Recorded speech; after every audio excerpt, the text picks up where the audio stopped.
Salut tout le monde, comment ça va bien? Alors aujourd'hui, un petit sujet bien épineux, bien comme qu'il faut. Alors, sur un site dédié du Sénat, pétition Sénat, donc je savais pas que ça existait, donc du coup voilà, un outil supplémentaire pour la vie citoyenne. Des gens ont déposé une pétition demandant la création d'une commission d'enquête sénatoriale sur les effets secondaires des vaccins de Covid-19. Et donc ils ont été entendus. Et la Chambre sociale du Sénat, pour dire les choses techniquement, a saisi dès lors l'OPESC, donc l'Office parlementaire des choix scientifiques et technologiques, pour diligenter cette enquête.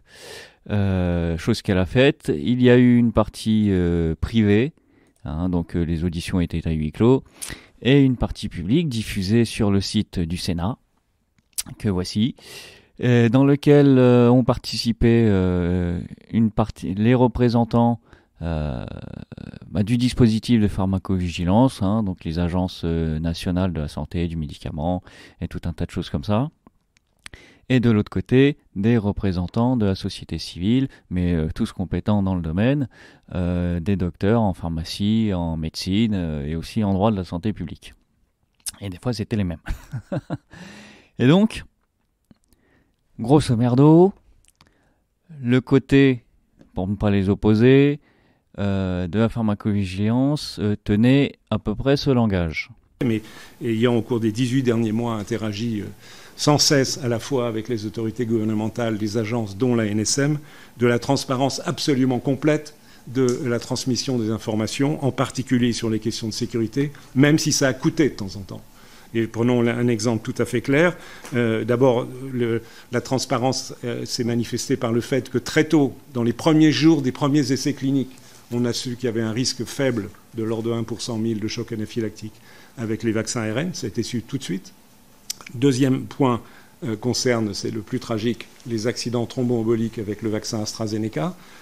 L'alerte a été déclenchée à l'échelle européenne alors qu'il y avait encore un nombre de cas extrêmement limité.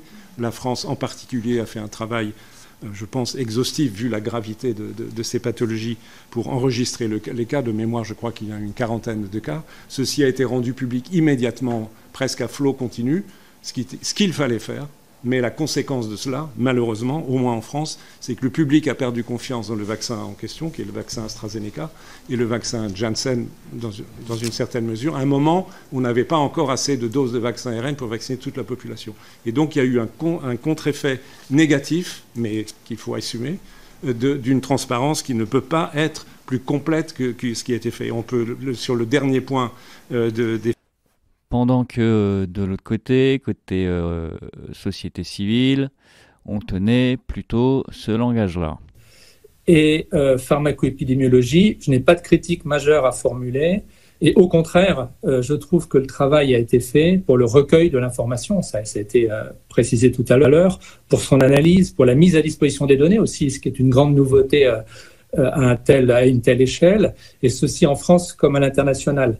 Donc, une critique, ça peut être une critique négative, mais une critique positive. Là, elle sera plutôt positive et je tiens plutôt à féliciter les équipes mobilisées dans ces travaux. Et je sais d'expérience comme c'est lourd. Donc, pour moi, ce qui pose problème, et là, ça sera peut-être le côté négatif de la critique, ce ne sont pas tellement les données, mais la façon dont elles ont été utilisées ou non utilisées en termes de politique publique et les communications qui ont pu être faites autour de ces données. Et pour le dire de façon très claire, pour moi, la communication sur les effets indésirables n'a pas été loyale. Et là, je reprends un terme de l'éthique en santé, c'est-à-dire qu'elle ne permettait pas un consentement libre et éclairé, comme l'exige le Code de la santé publique. Et cette communication était inadaptée, mais en réalité...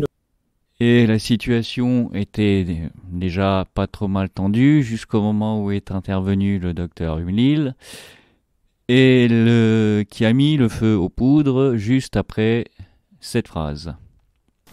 Deux nouvelles informations qui sont publiées sur le site de l'ANSM le 26 avril 2022.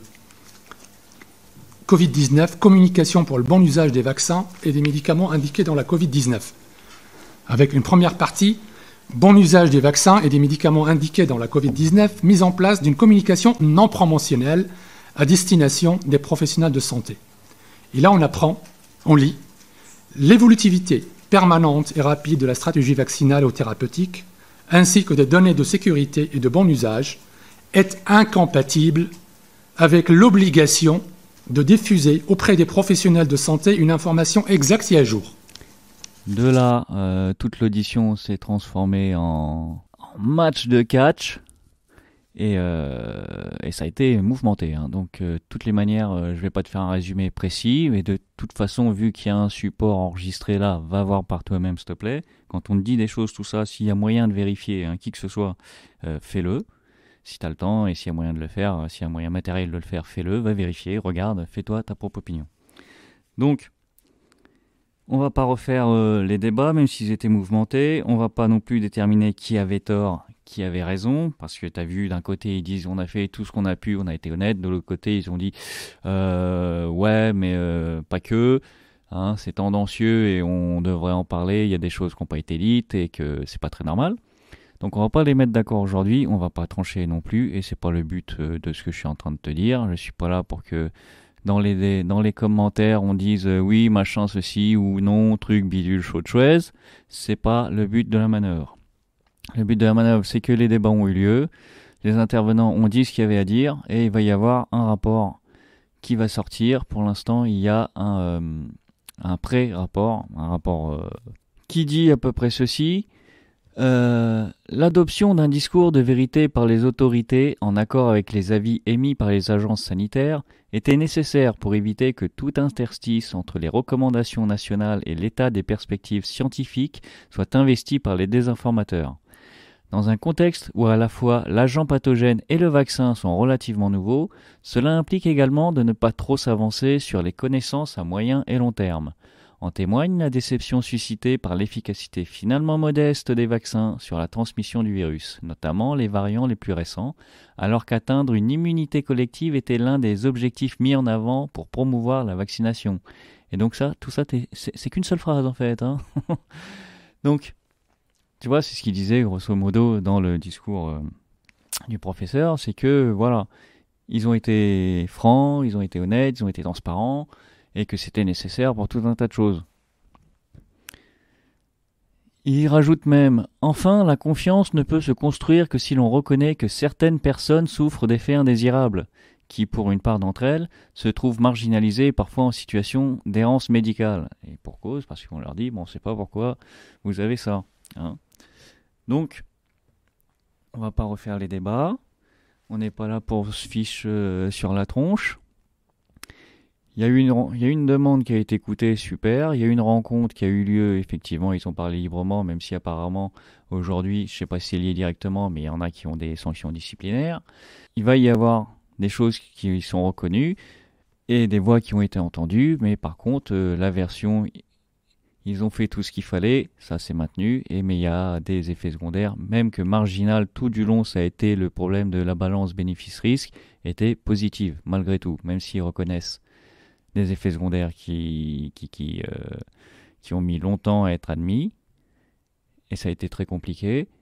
Il y en a, ça y est, mais la balance bénéfice-risque reste positive pour la pharmacovigilance. Donc, on va pas refaire les débats, on va pas refaire les conclusions, c'est juste pour te tenir informé. De toute façon, on va refaire un point au niveau du rapport final. Et on en reparlera. Hein. Donc, par rapport à ce qui est reconnu, de ce qui ne l'est pas, de ce qui est admis au jour d'aujourd'hui, aussi bien par l'état de la science que par les organismes gouvernementaux. Voilà. Donc, vous bagarrez pas. Je suis pas là pour prendre position ou pour vous faire ressasser de mauvais souvenirs ou repartir dans une guerre idéologique. Ça n'est pas le but. Le but, c'est vraiment de savoir où est-ce qu'on en est. On fait le bilan, calmement. Et qu'est-ce qui est admis, qu'est-ce qui n'est pas admis. Voilà, c'est tout. Donc sur ce, je te laisse pour l'instant. Dès que le rapport final sort, on refait un point. Et puis bah voilà ma foi. Hein. Bon, bah allez, petit pas, on va y arriver. Allez, ciao, à bientôt.